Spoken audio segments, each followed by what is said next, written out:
Welcome to the Humanity Leadership Podcast. My name is David Wheatley. We're here to talk leadership in small, bite-sized and practical chunks. Enjoy.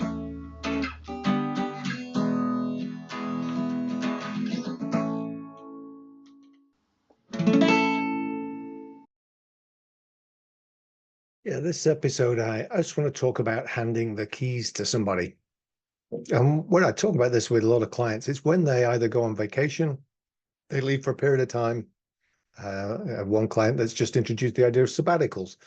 But whenever you leave, quite often people will, check email, will stay tuned in.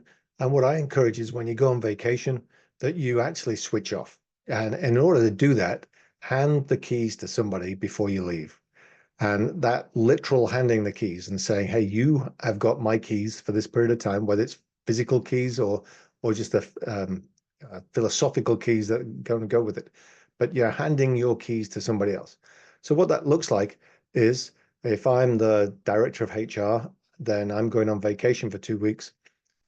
My deputy, somebody who is as ideal as my number two, a substitute, I formally hand the keys to them, tell them what I expect from them, what meetings I expect them to cover me in, what I expect them to pick up, and where decision making goes, so that they own that department for the period of time I'm gone.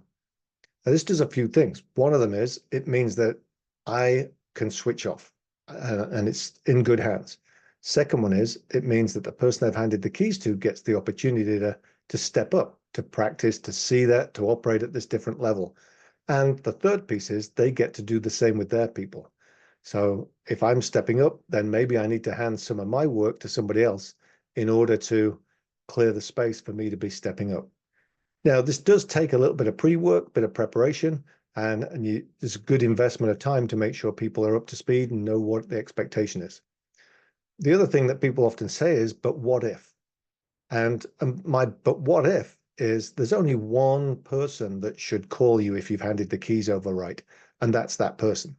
And the only thing that they should really ever call you for is if there's going to be something in the news that you're likely to see or read that you would then be driven to contact work about.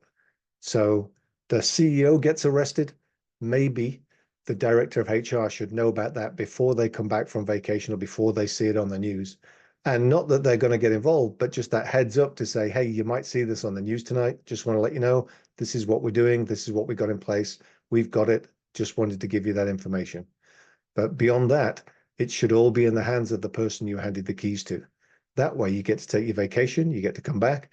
And when you come back, even things will have changed because this person's going to have had this experience. They're either going to say, this is great, I'm taking more responsibility, and you'll be able to leave them that responsibility so you can think bigger picture, more senior level things. Or they're going to say, I hated every minute of that, and the last thing I want is your job, in which case that's great too. It's good to know. And that just means that you're looking for somebody else to hand the keys to next time. But this whole idea of if I'm going away, I'm going to literally hand the keys, just get that into your head a little bit.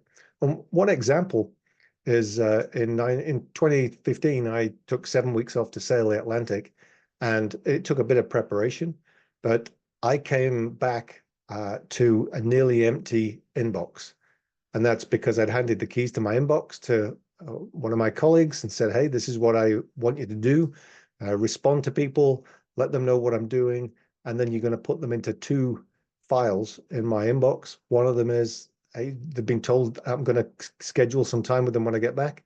And the other one is, this has been taken care of. It's for your information only.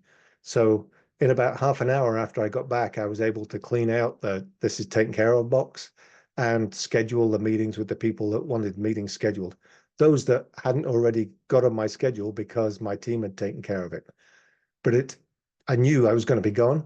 I knew I was going to be out of connection with the world for a while. The bit of preparation it took up front meant that I came back and it was a very smooth reintegration back into the workplace. And people had the opportunity to step into my space a little bit.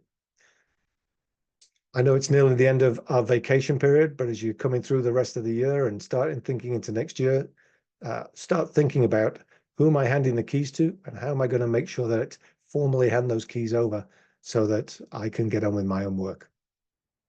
One last piece on this. I have one client who does this in such a way that he actually got a second phone.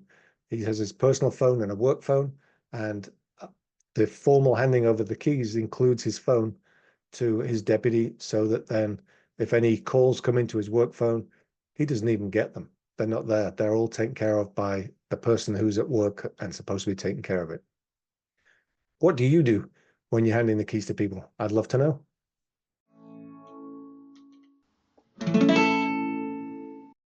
That was the Humanity Leadership Podcast. My name's David Wheatley. For further information about Humanity, go to humanity.com or check out our latest book, What Great Teams Do Great, from all good bookstores. Have a good one. Stay healthy.